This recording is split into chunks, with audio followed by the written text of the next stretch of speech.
আসসালামু আলাইকুম ওরহমতুল্লাহ। ফজর ও আসরের পর ছোট্ট ছোট্ট এই সহজ আমলগুলো করলে অভাব দারিদ্রতা থেকে মুক্তি পাবেন এবং আল্লাহ তাআলা গায়বীভাবে আপনাকে ধনী বানিয়ে দিবেন।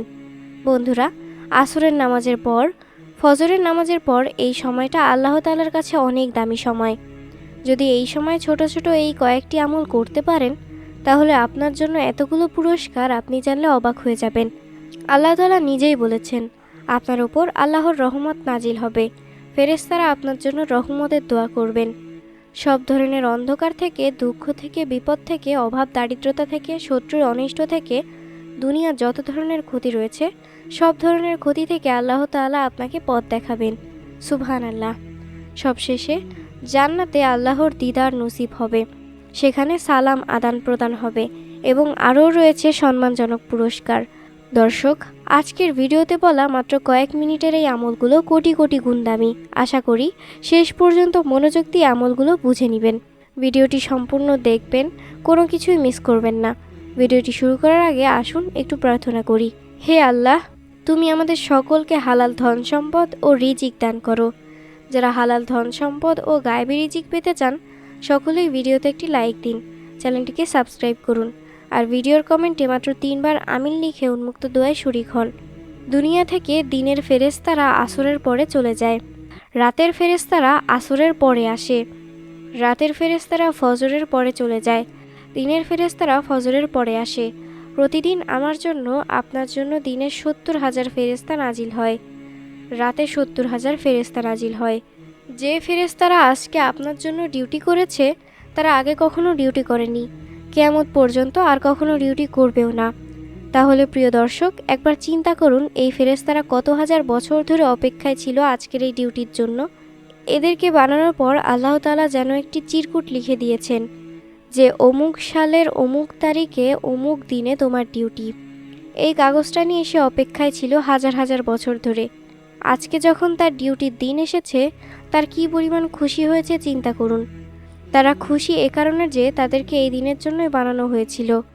সূরা বনী ইসরাইলের ৭৮ নম্বর আয়াতে আল্লাহ তাআলা বলেন, সূর্য হেলে পড়া থেকে শুরু করে রাতের অন্ধকার পর্যন্ত সালাত কায়েম করো এবং ফজরের কুরআন অর্থাৎ ফজরের সালাত আদায় করো। নিশ্চয়ই ফজরের কুরআন সালাত সাক্ষাৎযোগ্য। আর ফজরের কোরআন পাঠের স্থায়ী নীতি অবলম্বন করো, কেননা ফজরের কোরআন পাঠে উপস্থিত থাকা হয়। এই আয়াতের সম্পর্কে রাসূলুল্লাহ সাল্লাল্লাহু আলাইহি ওয়াসাল্লাম ইরশাদ করেন, এ সময় রাতের ফেরেশতারা এবং দিনের ফেরেশতারা উপস্থিত হয়। তিরমিজি শরীফ 3135 নম্বর হাদিস। দর্শক, বুখারী শরীফের 555 নম্বর হাদিসের বর্ণনা, যে ফেরেশতারা রাতে তোমাদের সাথে ছিল তারা আল্লাহর কাছে চলে যান, তখন আল্লাহ তাআলা তাদেরকে জিজ্ঞাসা করেন, অথচ আল্লাহ তাআলা তাদের সম্পর্কে বেশি জ্ঞান রাখেন। আল্লাহ বলেন, তোমরা আমার বান্দাদের কি অবস্থায় রেখে এসেছো? ফেরেশতারা জবাবে বলেন, আমরা তাদেরকে এই অবস্থায় রেখে এসেছি যে তারা সালাত আদায় করছে, এবং আমরা তাদের কাছে গিয়েছি এমন অবস্থায় যে তারা সালাত আদায় করছে। আত-তারগিব ও ওয়াত-তারহিব 463 নম্বর হাদিসের বর্ণনা। তখন ফেরেশতারা আল্লাহ তাআলার কাছে ফরিয়াদ করেন, হে আল্লাহ, তুমি কিয়ামতের দিন তাদেরকে ক্ষমা করে দিও। সেজন্য সকাল সন্ধ্যার সময় খুবই দামি সময়, বিশেষ করে নামাজের মধ্যে ফজর ও আসরের নামাজ খুবই দামি। সূরা বাকারার 238 নম্বর আয়াতে আল্লাহ তাআলা বলেন, সমস্ত নামাজের প্রতি যত্নবান হও, বিশেষ করে মধ্যবর্তী নামাজের ব্যাপারে, আর আল্লাহর সামনে একান্তই আদবের সাথে দাঁড়াও। অতএব ফজরের নামাজ ও আসরের নামাজ জামাতের সাথে অবশ্যই পড়বেন। তারপর ফজরের পরে বসে বসে কোরআন তিলাওয়াত করবেন, জিকির আজকার করবেন। যারা ফজরের পরে আসরের পর জিকির করে, তাদের জন্য সূরাতুল আহজাবের 41 থেকে 44 নম্বর আয়াতে কী সুসংবাদ দিয়েছেন জানলে অবাক হবেন। আল্লাহ তাআলা বলেন, হে মুমিনগণ, তোমরা আল্লাহকে অধিক পরিমাণে স্মরণ করো এবং সকাল বিকাল আল্লাহ তাআলার পবিত্রতা বর্ণনা করো। তিনি তোমাদের প্রতি রহমত করেন এবং তার ফেরেশতাগণ রহমতের দোয়া করেন অন্ধকার থেকে তোমাদেরকে আলোকে বের করার জন্য। তিনি মুমিনদের প্রতি পরম দয়ালু। যেদিন আল্লাহর সাথে মিলিত হবে, সেদিন তাদের জন্য অভিবাদন হবে সালাম। তিনি তাদের জন্য সম্মানজনক পুরস্কার প্রস্তুত রেখেছেন। দেখুন, যদি সকাল সন্ধ্যায় কোরআন তেলাওয়াত করেন, মাসনুন দোয়া ও জিকির সমূহ করেন, তাহলে আপনার জন্য কতগুলো পুরস্কার রয়েছে। নম্বর 1, আপনার উপর আল্লাহর রহমত নাজিল হবে। ফেরেশতারা আপনার জন্য রহমতের দোয়া করবেন। সব ধরনের অন্ধকার থেকে, দুঃখ থেকে, বিপদ থেকে আল্লাহ পথ দেখাবেন। সবশেষে জান্নাতে আল্লাহর দিদার নসিব হবে। সেখানে সালাম ও শান্তির আদান প্রদান হবে এবং আরও রয়েছে সম্মানজনক পুরস্কার। সুতরাং যত বেশি নেকি, যত বেশি জিকিরের আমল, যত বেশি কোরআন তেলাওয়াতের জন্য আমল উপরে উঠবে, তত বেশি রহমত নাজিল হবে। এখন সকাল সন্ধ্যায় কি জিকির করবেন তা অনেকেই জানেন না।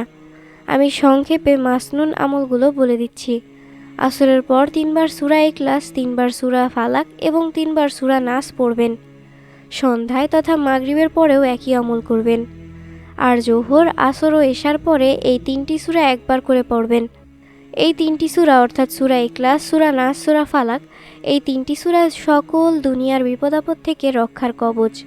দলিল আবু দাউদ 1523, তিরমিজি 3574 নম্বর হাদিস।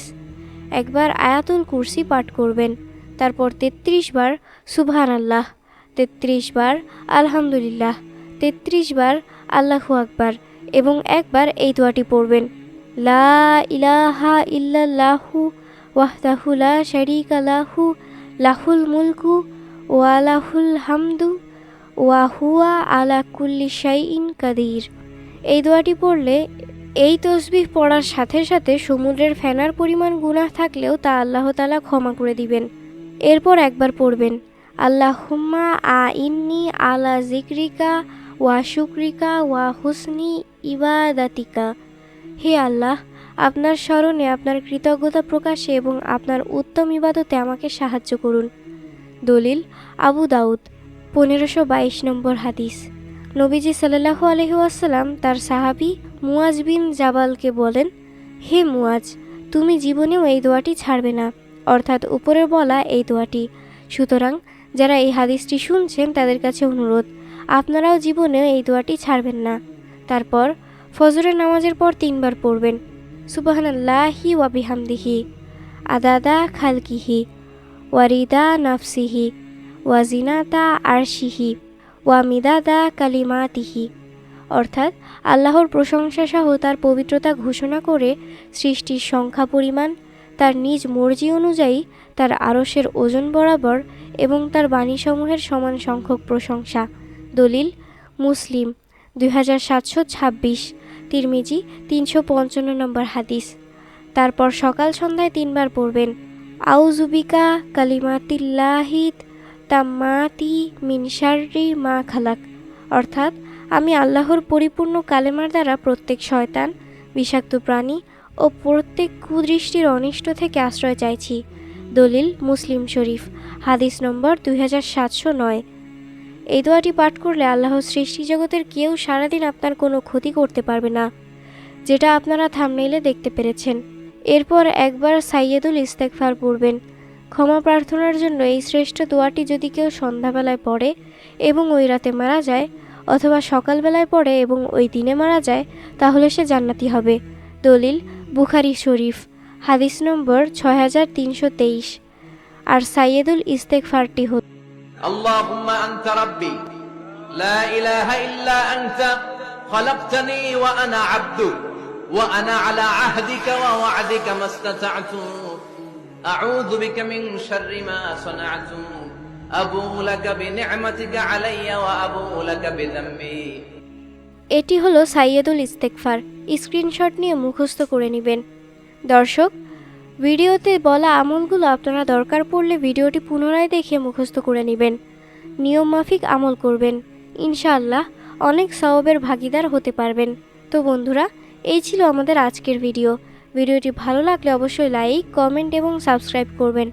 ভিডিওটি সম্পর্কে আপনার কিছু জানার থাকলে আমাদেরকে কমেন্ট করে জানাবেন।